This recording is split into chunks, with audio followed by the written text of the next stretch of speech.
E nesta emissão do Raízes Nossa Terra temos a oportunidade de receber o Presidente da Federação de Folclore Português, Dr. Daniel Café. Dr. muito bom dia. Antes, para quem nos está a ouvir, esta é uma entrevista gravada, não é normalmente isso que acontece, mas agradeço ao Dr. ter vindo, feito uns bons quilómetros até aqui aos estúdios da Rádio Matosinhos Online, e digo isto porque, eventualmente, quem pensar que está a ouvir neste momento a entrevista em direto e quer fazer alguma pergunta, não é hoje. Muito bom dia. Em primeiro lugar, quero agradecer o convite que me foi endereçado para estar aqui hoje, conhecê-lo pessoalmente, termos esta conversa sobre folclore e também poder dirigir-me aos nossos ouvintes nesta rádio dedicada à temática do folclore. A minha passagem no início pelo folclore foi logo na minha adolescência, num período em que me encontrava imigrado no Canadá. Foi um momento em que nós seres humanos, na nossa adolescência, vamos procurando encontrar as nossas raízes, aquilo que nos define enquanto pessoa, e foi precisamente isso que aconteceu. Sendo imigrante de segunda geração, atravessei por aquilo que muitos atravessam, que é aquela crise identitária de saber, afinal, onde é que me insiro, se é na sociedade canadiana, se era na sociedade portuguesa, quais é que eram as minhas raízes, o que é que me definia enquanto pessoa, e foi aí que, de facto, despertou o interesse pela cultura dos nossos povos, do nosso país, e comecei a aprofundar junto do rancho folclórico local, em Winnipeg, Manitoba, no Canadá. Comecei lá então a aprofundar um pouco daquilo que era a cultura tradicional e popular portuguesa. Foram os meus primeiros passos, foram os meus primeiros contactos, e fiquei apaixonado pelo traje, fiquei apaixonado pelo estilo musical, pela poesia que continham as nossas cantigas populares e tradicionais, e a partir daí cresceu uma sede incessante de querer saber sempre mais e mais e mais. Quando a minha família regressou, eu tinha 18 anos, e foi como que soltar uma criança numa loja de doces. Porque estava em... Então, só fazer-lhe uma pergunta. Antes disso, a família já tinha ligação ao folclore? Não tinha. Não tinha ligação ao folclore, mas tinha também uma vontade de estar ligado à tradição e àquilo que nos marcava enquanto povo. E então gostaram muito do facto de eu ter entrado para o rancho folclórico da cidade.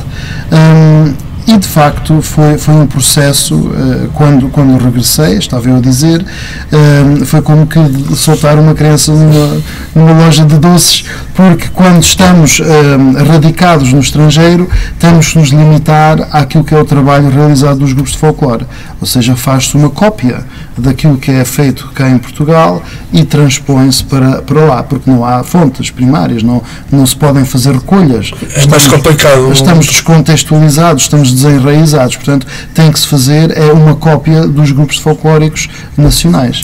Mas quando se regressa às origens, quando nós voltamos para o sítio onde tudo começou, onde tudo originou, aí estamos com as fontes.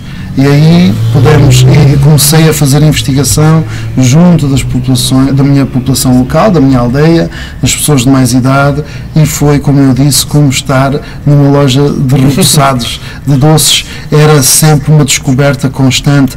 Quando aparecia uma nova peça de vestuário, uma recolha, aquilo para mim era algo de indescritível. Quando alguém me ensinava uma nova dança ou cantarolava uma cantiga nova que se desconhecia, para mim era uma descoberta que trazia uma sensação de grande conquista. De facto, foi um processo muito bonito. Foi um momento muito enriquecedor, do regresso às origens. Hoje essas recolhas são cada vez mais complicadas. Sim, estamos em 2017. Em 2017 já não estão connosco as pessoas que vivenciaram a vida comunitária. Há mais de um século, há mais de um século, portanto, já não estão connosco. Aqui, ainda é possível recolher alguns pormenores da cultura tradicional popular, do traje também, porque pessoas ainda guardam nos seus pertences algumas peças de vestuário que vão passando de mãe para filha, de herança em herança, e ainda vai sendo possível recolher vestuário. Em termos de danças populares e tradicionais, já não é possível. Isso já não é possível, porque aquela época já passou, porque as pessoas que vivenciaram aquela época também já passaram, e hoje já não é possível esse tipo de património. Mas há outro tipo de património que sim, os provérbios, a literatura oral e tradicional, algumas cantigas, algum património ligado à religiosidade, tudo isso ainda vai estando presente na memória de muitos dos nossos conterrâneos e das nossas populações. Portanto, ainda há trabalho que se pode fazer de recolha e de investigação em algumas áreas, mas outras já vai ser mais difícil. Cada vez mais complicado. Os jovens e o folclore. O doutor ainda é uma pessoa relativamente nova. Diz-se que os jovens não gostam do folclore.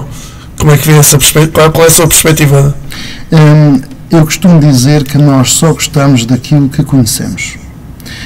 E eu relaciono essa situação com quando a minha filha diz: eu não gosto desta comida.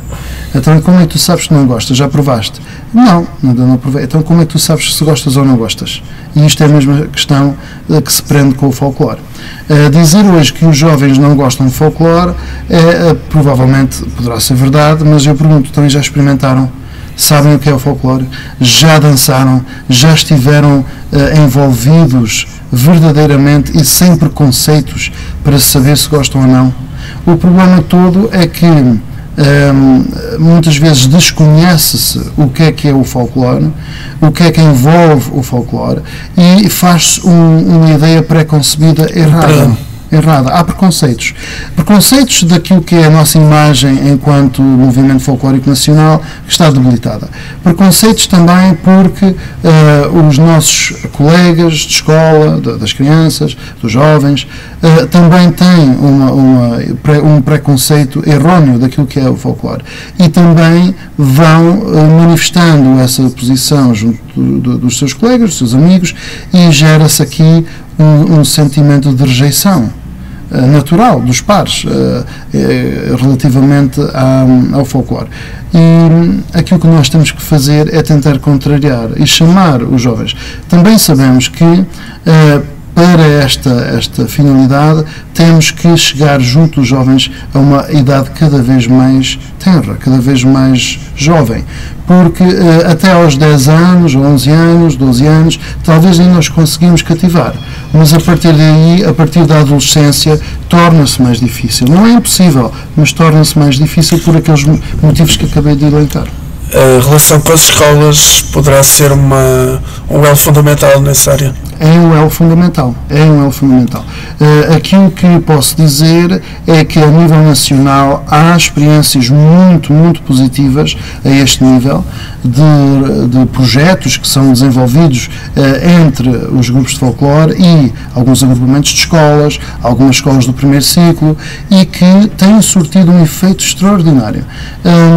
E outras situações há em que os grupos de folclore, pelos mais variados motivos, não chegam junto das escolas, e aí tudo se complica mais, tudo se torna mais difícil. Muito bem, dizem que o folclore é o parente pobre da cultura nacional. É a sua opinião também? Eu não sei se será o parente pobre. Na realidade, aquilo que acontece é que não olham, o poder político não olha para o nosso movimento com a mesma equidade com que encara a cultura erudita. Mas isso não é só de agora. Em todos os tempos assim foi. As classes sociais mais dominantes encaram sempre as classes sociais populares como algo de inferior. Portanto, isto não é de nós nos surpreendermos, porque de facto toda a vida assim foi. As famílias mais abastecidas das comunidades não se misturavam com as menos favorecidas, portanto isto é uma realidade. As elites, a aristocracia não se misturava com o povo, a burguesia também não se misturava com o povo, e no fundo as pessoas que comandam os destinos políticos, os destinos da nossa sociedade, são maioritariamente oriundas de famílias pertencentes às classes favorecidas. Portanto, é natural que a cultura popular seja encarada como sendo algo de inferior. Cabe-nos a nós demonstrar o contrário, e temos vindo a fazê-lo. Pode-se dizer que hoje em dia há uma classe política, nomeadamente autárquica, que já vai reconhecendo a nossa importância. Vai reconhecendo, e eu vou sentindo também nestes contactos que eu tenho tido ultimamente com a classe política autárquica, que de facto há uma abertura, há um reconhecimento por parte dos autarcas. E há também, em muitos casos, mais uns do que outros, é verdade, um grande apoio das autarquias ao movimento folclórico local. Mas lá claro que nunca é aquilo que se pretende, nem que se quer. Talvez. Aquilo que posso dizer é que também não queremos ser subsídio-dependentes. A verdade é esta. Se uma autarquia estiver disponível para nos apoiar logisticamente, apoiar com projetos, apoiar com técnicos da autarquia para os nossos próprios projetos, tudo isso também é investimento, tudo isso também é apoio. E aquilo que se verifica é que não há nenhuma autarquia que negue estes apoios aos grupos de folclore, seja nas impressões de cartazes, seja nas solicitações dos palcos, toda a mais variada, que não necessariamente monetária. Exatamente, que não necessariamente monetário, se bem que o dinheiro também ajuda. É evidente. Ajuda, não vamos dizer que não, mas a verdade é que as autarquias vão apoiando. Nós queremos é que esse apoio seja cada vez mais aprofundado, mais transparente, por um lado, e também mais aprofundado por outro. Não é? E esse é o nosso trabalho. Vamos ter já reuniões, vamos marcar uma reunião depois das eleições autárquicas com a Associação Nacional dos Municípios, com a ANAFRE, para debater estas problemáticas, porque estamos em fim de mandato autárquico. É evidente. Portanto, não vale a pena esta seria mal interpretado. Sim, nem vale a pena, porque parte dos autarcas atuais poderão vir a continuar, com certeza que irão, mas outra parte não. E nós temos é que perspectivar um trabalho para o futuro, e esse futuro é daqui a mais ou menos 6 meses que se inicia a nova fase. Se a nível autárquico poderá ser pacífico, a nível governamental já será mais complicado. Não sei, nós neste momento estamos a encetar contactos já tivemos reunião com a equipa da Secretaria de Estado da Cultura, nesse sentido de debatermos algumas questões que nós entendemos que são fundamentais para o nosso movimento, e essas reuniões de trabalho já são reuniões de trabalho, não são reuniões de nos apresentarmos e de apresentar ideias, são reuniões já de realizarmos algum trabalho, darmos alguns passos, e tem sido positivo. Também o facto de nós irmos ser recebidos pelo Sr. Ministro da Cultura, por sugestão do Sr. Primeiro-Ministro, também é muito positivo, uma vez que já demonstra alguma abertura para nos receber, para perceber quais são as nossas inquietações, os nossos objetivos, as nossas propostas, para podermos fazer algo em prol do nosso folclore, da nossa cultura tradicional e popular. Temos vindo indiretamente, se calhar, a falar dos seus objetivos enquanto Presidente da Federação, e eu então ia-lhe falar exatamente do trabalho que pretende levar em feito no mandato. O trabalho, sobretudo, valoriza alguns vetores fundamentais, como, em primeiro lugar, a qualificação no nosso movimento associativo. Nós vamos apostar, e temos uma tónica muito forte apostada na questão da formação. Nós, em termos centrais, em termos da Federação de Folclore Português, em termos centrais, vamos promover alguns encontros nacionais. Um deles vai ser já dia 1 de abril, o Encontro Nacional de Jovens Folcloristas, em que vamos ter a oportunidade de debater, junto das camadas mais jovens, temas importantes, temas centrais no nosso movimento, e para além desta formação vamos ter também a possibilidade de realizar, juntamente com os Conselhos Técnicos Regionais, pelo menos uma iniciativa anual em cada um dos CTRs destinado à formação na sua região.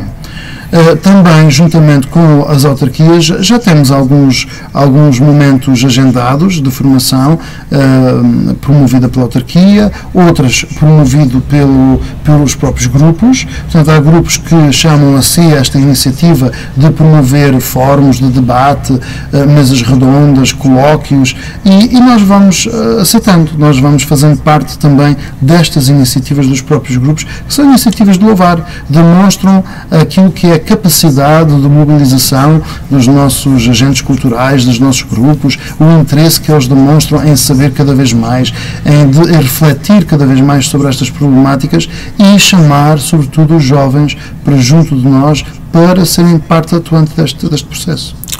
Quantos reis é que temos em Portugal neste momento? Neste momento são cerca de 1800 grupos de folclore, uns que serão grupos de folclore na sua verdadeira essência, outros que poderão ser grupos recreativos. Nós ainda não conseguimos determinar com exatidão o número de grupos de folclore efetivamente registados. Isto porque não existe um local onde esses dados se possam consultar, onde esses dados estejam reunidos. Nós fizemos há algum tempo atrás, há alguns anos, uma consulta às autarquias locais, aos municípios, porque esses serão detentores desses números, e tudo indica que serão cerca de 1800. No entanto, não sabemos ao certo se todos eles, estes números, mantêm atividade por um lado, ou se são verdadeiros grupos de folclore, porque isso também dependeu bastante da interpretação das próprias autarquias. Nós vamos tentando afinar este número, afinar esta percepção de quantos grupos de folclore existem. Para já, o número que temos a indicar é de 1800. E estes 1800 não são todos federados, ou são todos federados que está a falar? Não. Os grupos federados somam cerca de 600. Mais coisa, menos coisa. Temos 584 ou 5, penso eu. Mas também temos já alguns pedidos de adesão, portanto penso que irão totalizar cerca de 600. Ou seja, soma sensivelmente 30%.